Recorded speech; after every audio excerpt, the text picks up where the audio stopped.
There is a piece of land on Earth right now with no address, no neighbors, and no rules but yours. You can buy it for less than a house in a major city. Some go for under $2 million, cheaper than an apartment in New York, but almost no one who buys one keeps it. Because what the listing photos never show you is this: the island isn't the purchase. The island is the beginning of a war against the ocean itself, one that never ends and never lets you win. By the end of this video, you'll understand exactly why so many billionaires buy their dream island and quietly sell it a few years later, at a loss. Let's start with what makes this so tempting.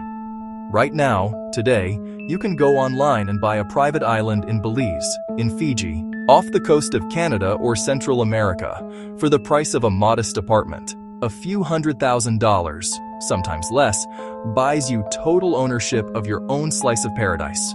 No neighbors, no noise, no rules. It sounds like the cheapest luxury on Earth. So why isn't everyone doing it? Because the price tag on the island is roughly 10% of what that island will actually cost you.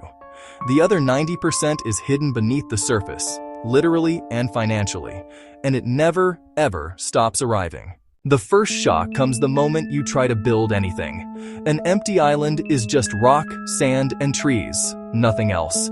Every single material has to travel by boat or helicopter. Cement, steel, glass, furniture, even drinking water during construction. A house that would cost $1 million on the mainland can cost 3 to 5 times that once you add island logistics. Crews often have to live on site for months, which means you're not just paying for construction, you're paying to feed, house, and transport an entire workforce offshore for as long as the build takes. Then comes the part almost nobody thinks about until it's too late. There is no infrastructure, no power grid, no water pipes, no sewage system. You have to generate your own electricity, usually through diesel generators that need fuel shipped in constantly, or an enormous solar installation that costs a fortune up front. You need a desalination plant just to turn ocean water into something you can drink or shower in. You need your own waste treatment.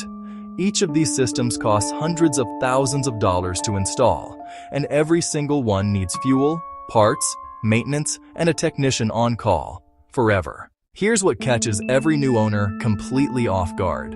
You'd assume that once construction is done, the hard part is over. It's the opposite, because now you're not fighting a construction budget anymore. You're fighting something that never sleeps, never negotiates, and has been doing this for longer than humanity has existed. The ocean, salt air corrodes metal, rots wood, and eats away at concrete. Every single structure on the island requires constant, aggressive maintenance just to stop nature from quietly reclaiming it. And then there's the real threat. A hurricane, a single storm, can undo years of investment in one night. Insurance on a private island, if a company will even write the policy, costs a staggering amount every year, precisely because the risk is so extreme. You're not just maintaining a property. You are paying every single year to hold back the sea itself. And someone has to actually run all of this.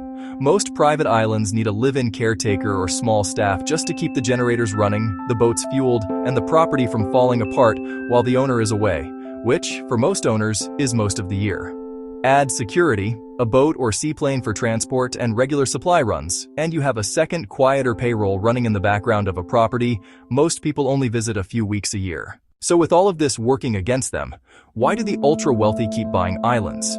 For the same reason they buy super yachts, privacy that money can't buy anywhere else. On your own island, there are no paparazzi, no neighbors, no drones, no cameras. It is one of the last truly private places left on the planet. Some owners turn that isolation into a business, ultra-exclusive resorts that charge tens of thousands of dollars a night, quietly converting an endless expense into a profit center. But for most buyers, the island was never really an investment. It was always the purest form of luxury there is. The luxury of disappearing completely, on your own terms. So the next time you see a private island listed for the price of a small apartment, remember what you're actually being offered. Not paradise. A lifelong, unwinnable contract with the ocean, paid for in millions, year after year, for as long as you own it. If you found this as fascinating as we did, subscribe to The Quiet Rich, where every week we uncover the hidden economics the wealthy would rather you never understood.